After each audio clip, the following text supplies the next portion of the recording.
So now IB, International Baccalaureate and Cambridge Assessment Curriculum, they are one of the major players in international education market. And both the curriculums are leaving no stone unturned to make sure that they are providing the best international education, which helps building international mindset through their curriculums.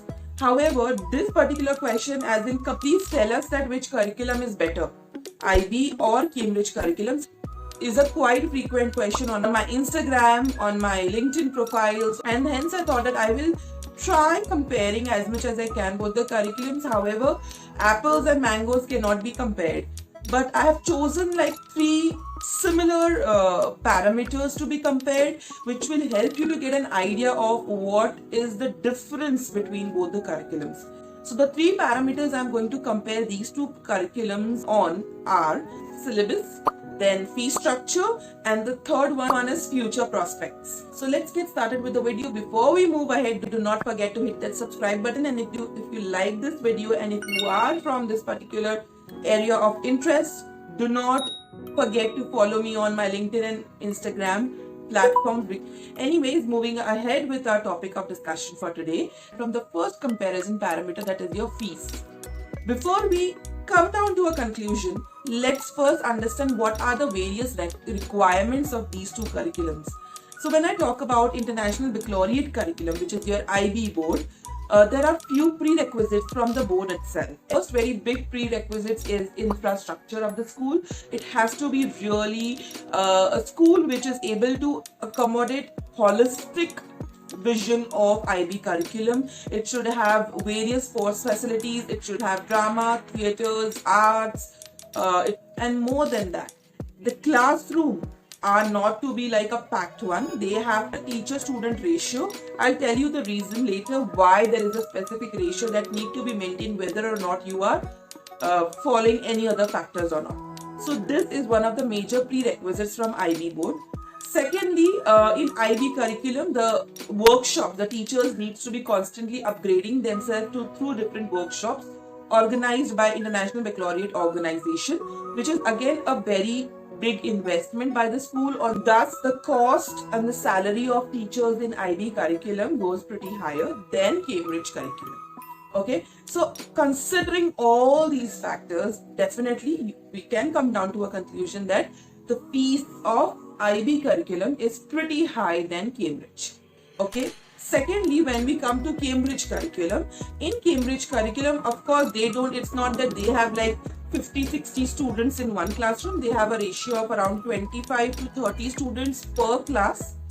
Also in Cambridge curriculum, we have a variety of options, like you can choose for IGCSEs or O levels, and in the same age group. Also, you have like 70 subjects to choose from in Cambridge curriculum, which is a pretty big thing. Now that brings me to the other topic of discussion, that is your syllabus.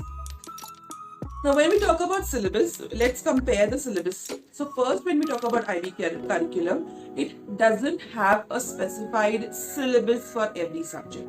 What we have is IB guides, and IB guides basically gives you a framework of how you should be preparing yourself for that particular subject. And most importantly, the teachers play a very, very important role. The teachers in the school play a really important role in imparting that curriculum. So if the teachers are not doing their job well, it is definitely going to backfire. When we come to Cambridge curriculum, it has a specific syllabus for every curriculum. And when we talk about the teachers, it is not that the teachers can do anything in Cambridge, but yes, you have an option of going for after school help easily compared to IB, because in IB, the after school help or the tutor should be aware of what's happening in the school very well to teach you. And most importantly, the tutor should have at least 3 to 4 years of IB experience to tutor you for IB.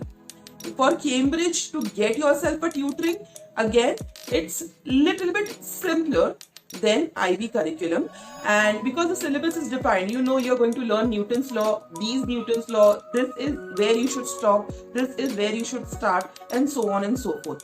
By the way, if you would want to go for any live online tutoring for IB or IG, do not forget to DM me. They have a very good international recognition.